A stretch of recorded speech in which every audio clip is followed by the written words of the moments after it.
राधे राधे। स्वागत है आप सबका मेरे चैनल मेरी आस्था में। संतान सप्तमी व्रत कथा।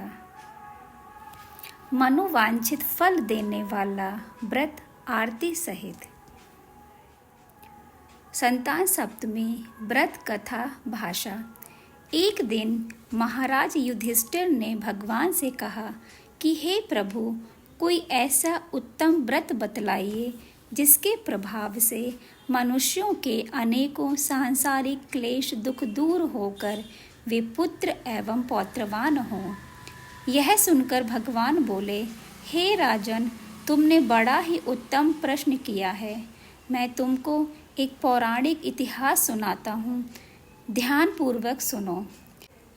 एक समय लोमश ऋषि व्रजराज की मथुरापुरी में वसुदेव देवकी के घर गए।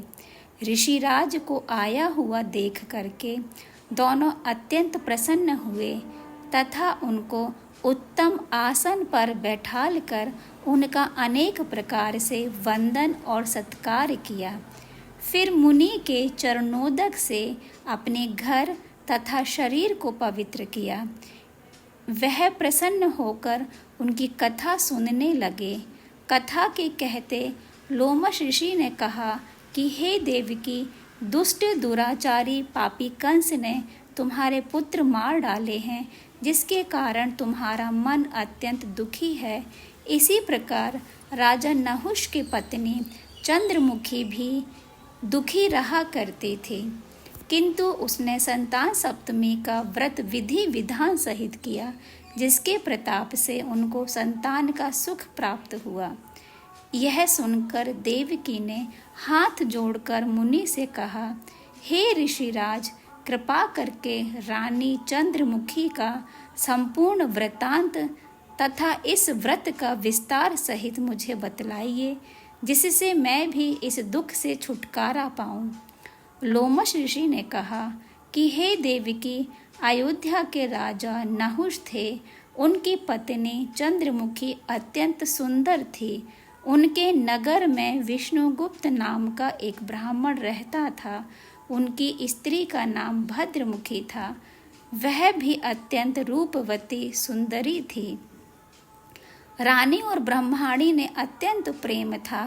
एक दिन वे दोनों सरयू नदी में स्नान करने के निमित्त गईं।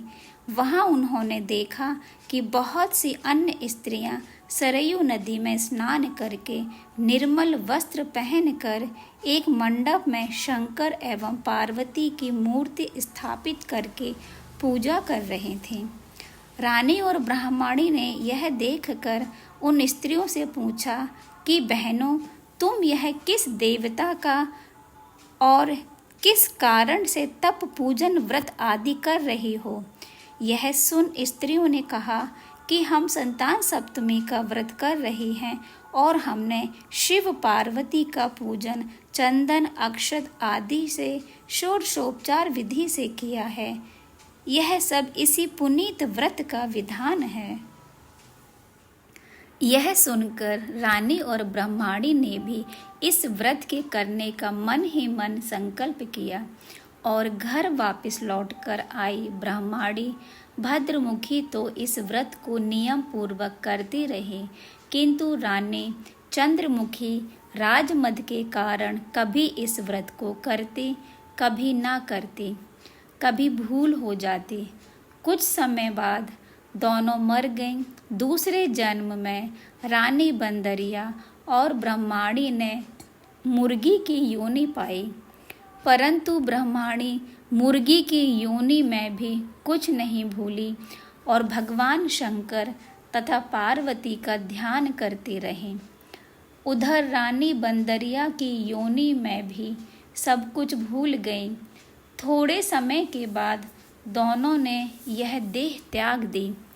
अब इनका तीसरा जन्म मनुष्य योनि में हुआ। उस ब्रह्माणी ने एक ब्राह्मण के यहाँ कन्या के रूप में जन्म लिया तथा रानी ने एक राजा के यहाँ राजकन्या के रूप में जन्म लिया। उस ब्राह्मण कन्या का नाम भूषण देवी रखा गया तथा विवाह गोकुल निवासी अग्निशील ब्राह्मण से कर लिया। भूषण देवी इतनी सुंदर थी कि वह आभूषण रहित होते हुए भी अत्यंत सुंदर लगती थी।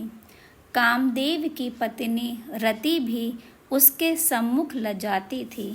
भूषण देवी के अत्यंत सुंदर सर्वगुण संपन्न चंद्रमा के समान धर्मवीर, कर्मनिष्ठ, सुशील स्वभाव वाले 8 पुत्र उत्पन्न हुए।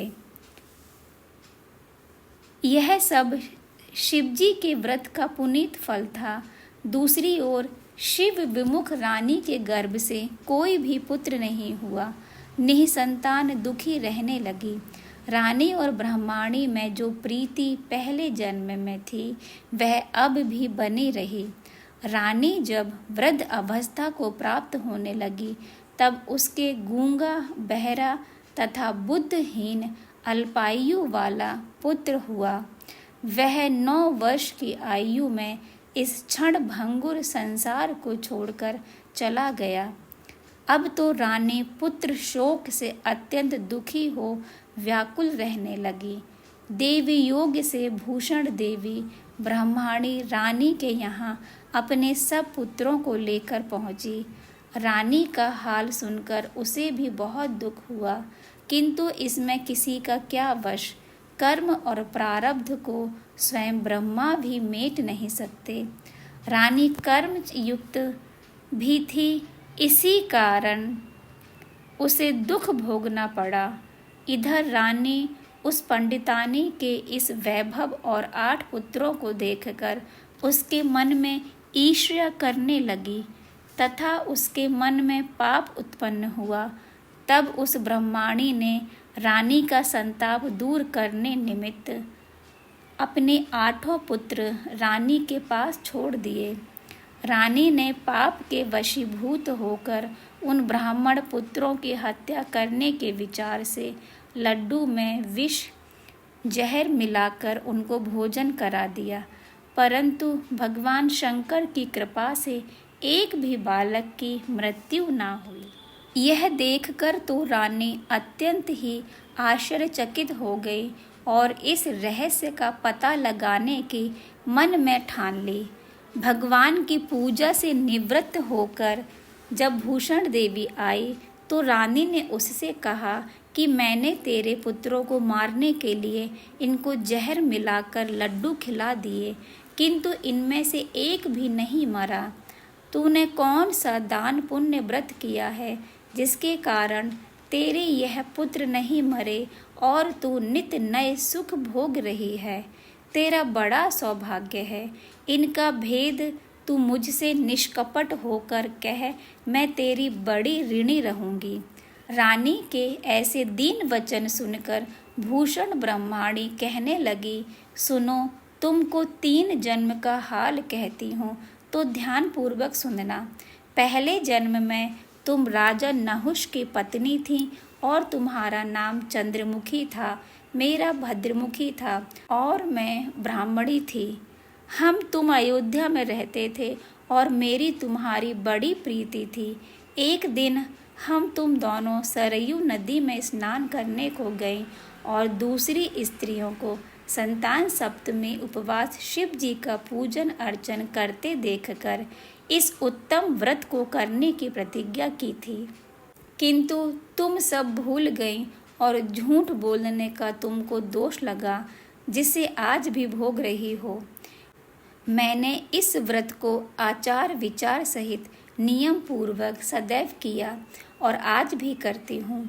दूसरे जन्म में तुमने बंदरिया का जन्म लिया तथा मुझे मुर्गी की योनि मिली। भगवान शंकर की कृपा से इस व्रत के प्रभाव तथा भगवान को इस जन्म में भी ना भूली और निरंतर उस व्रत को नियम अनुसार करती रही। तुम अपने बंदरिया के जन्म में भी भूल गई। मैं तो समझती हूँ कि तुम्हारे ऊपर यह जो भारी संकट है उसका एकमात्र यही कारण है और दूसरा कोई इसका कारण नहीं हो सकता। इसीलिए मैं तो कहती हूँ कि आप अब भी संतान सप्तमी के व्रत का उपवास को करिए, जिससे तुम्हारा संकट दूर हो जाए।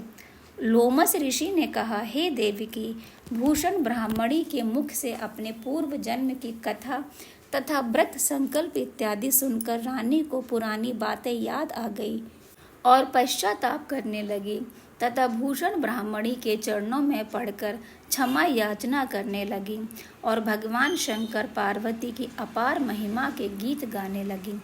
उस दिन से रानी ने नियम अनुसार संतान सप्तमी का व्रत किया, जिसके प्रभाव से रानी को संतान सुख भी मिला तथा संपूर्ण सुख भोग कर रानी शिवलोक को गई। भगवान शंकर के व्रत का ऐसा प्रभाव है कि पथ भ्रष्ट मनुष्य भी अपने पथ पर अग्रसर हो जाता है और अनंत ऐश्वर्य भोग कर मोक्ष पाता है। लोमस ऋषि ने फिर कहा कि देवकी, इसीलिए मैं तुमसे भी कहता हूँ कि तुम भी इस व्रत को करने का संकल्प अपने मन में करो, तो तुमको भी संतान सुख मिलेगा। इतनी कथा सुनकर देवकी हाथ जोड़कर लोमस ऋषि से पूछने लगी, हे ऋषिराज, मैं इस पुनीत उपवास को अवश्य करूंगी, किंतु आप इस कल्याणकारी एवं संतान सुख देने वाले उपवास का विधान, नियम, विधि आदि विस्तार से समझाइए। यह सुनकर ऋषि बोले, हे देवकी, यह पुनीत उपवास भादों के महीने शुक्ल पक्ष की सप्तमी के दिन किया जाता है। उस दिन ब्रह्म मुहूर्त में उठकर किसी नदी अथवा कुआं के पवित्र जल में स्नान करके निर्मल वस्त्र पहनने चाहिए। श्री शंकर भगवान तथा जगदम्बा पार्वती जी की मूर्ति की स्थापना करें। इस प्रतिमाओं के सम्मुख सोने चांदी के तारों तथा रेशम का एक गंडा बनावें। उस गंडे में 7 गांठें लगानी चाहिए। इस गंडे को धूप दीप अष्टगंध से पूजा करके अपने सीधे हाथ में बांधें और भगवान शंकर से अपनी कामना सफल होने की प्रार्थना करें।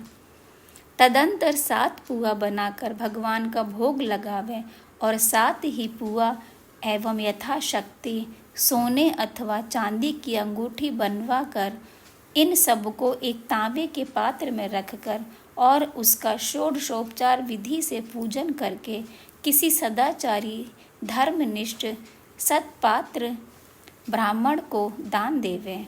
उसके पश्चात 7 पुआ स्वयं प्रसाद के रूप में ग्रहण करें। इस प्रकार इस व्रत का पारायण करना चाहिए। प्रति मास के शुक्ल पक्ष के सप्तमी के दिन हे देवकी, व्रत को इस प्रकार नियम पूर्वक करने से समस्त पाप नष्ट होते हैं और भाग्यशाली संतान उत्पन्न होती है तथा अंत में शिवलोक की प्राप्ति होती है।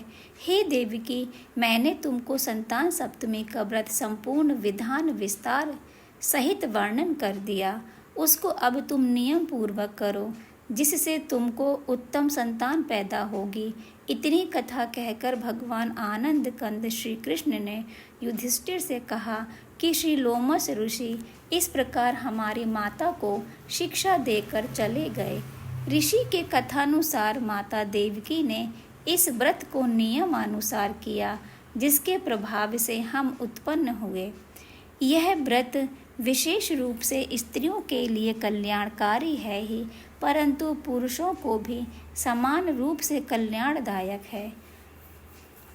संतान सुख देने वाला, पापों का नाश करने वाला यह उत्तम व्रत है, जिसे स्वयं भी करें तथा दूसरों से भी करावें।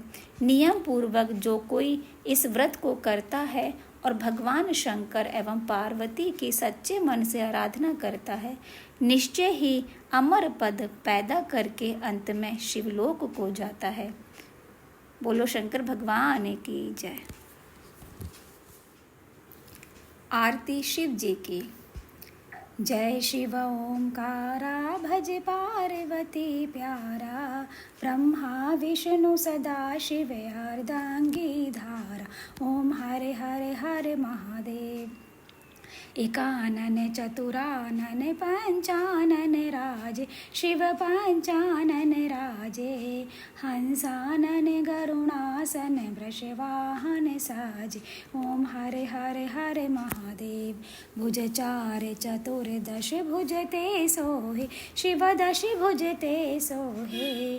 शिव का रूप निरखता त्रिभुवन मन मोहे, ओम हरे हरे हरे महादेव। अक्षमाल वनमाला रुंडमाला धारी, शिव रुंडमाला धारी। चतुरारी करे कमंडल धारी, ओम हरे हरे हरे महादेव। श्वेतांबर पीतांबरे अंगे, शिव बाघांबरे अंगे। सनकादिक दैवादि भूतादिक संगे, ओम हरे हरे हरे महादेव। लक्ष्मी और सावित्री पार्वती संगे, शिव पार्वती संगे। अर्धांगे शिव गंगे, शिव लहरी गंगे, ओम हरे हरे हरे महादेव। कर मध्य कमंडल चक्र त्रिशूल धरता, शिव चक्र त्रिशूल धरता। सुख करता दुख हरता, सुख में नित रहता, ओम हरे हरे हरे महादेव। प्रभु जी हृदय कमल में वास तिहारो, वसिया रघुराज सेवक को संकट काटो। भक्त जनों के संकट काटो, कर अपनी दया, ओम हरे हरे हरे महादेव। लक्ष्य 84 के फंदे छुड़ायो, भेटो यम त्रासा, शिव काटो यम पासा। निश दिन प्रभु मोहि राखो, अपने संग साथा, ओम हरे हरे हरे महादेव। कानो मुद्रा सोहे, गले विच मुंड माला, शिव गले मोतियन माला। शीश चंद्र महाराजे, भाले चंद्र महाराजे। जटा विच गंगा धारा, ओम हरे हरे हरे महादेव।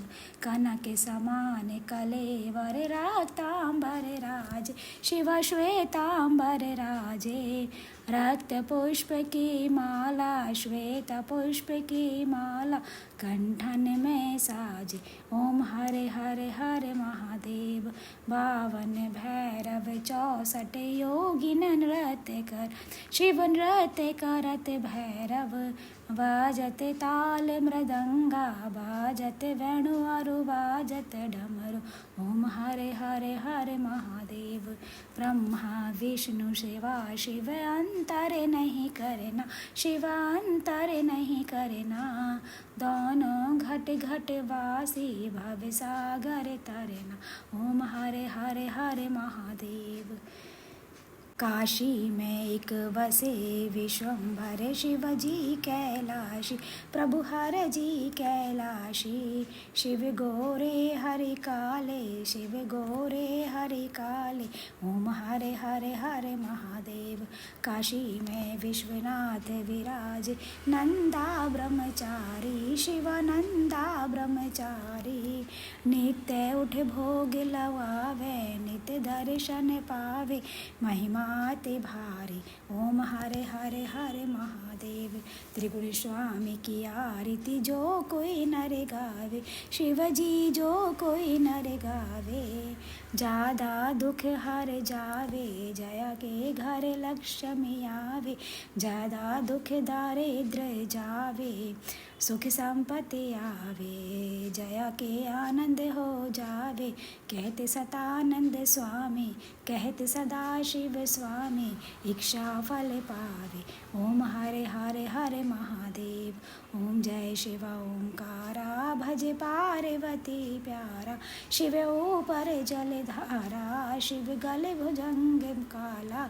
शिव भस्मी रमण वाला, बरसो जलधारा। शिव पार्वती प्यारा, ब्रह्मा विष्णु सदा शिव।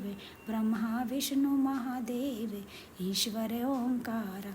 ओम हरे हरे हरे महादेव, हर हर महादेव। स्तुति संतान सप्तमी। हे दया सागर, दया कर दास को संतान दो। पुत्र बिन यह व्यर्थ जीवन, भार सा लगता हरे। गृहिणी घर में बिलखती रात दिन, आत्मज बिन पाप जन्म विघ्न बाधा। और सब हर लो हरे, हे नहीं अवलंबन मेरे, सब कृपा तेरी बिना। दुख सागर में पड़ा हूँ आप प्रभु, नाविका बनो। पापी ने मुझसा अन्न होगा, पाप हर तुम सा नहीं। संतान भिक्षा मांगता कर, जोड़ विनती विगत हो। दीन बंधु दीन की इस प्रार्थना पर ध्यान दो। दीपक जनक कल्पतरु प्रभु, पुत्र भिक्षा दान दो। गोदी इसकी भर दो, पुत्र भिक्षा दान दो। मेरे अनेक दुष्ट कृतों की ओर मत कुछ ध्यान दो। रोते हुए के आंसुओं को पोंछ कर संतान दो। अवलंब में सतन रूपी, हे प्रभु जलदान दो। आप अपने दास पर ही दीन बंधो ध्यान दो। मुझ भिखारी को प्रभु अब पुत्र भिक्षा दान दो। हर हर महादेव। जय जय श्री संतान सप्तमी व्रत कथा संपूर्णम। श्री राधा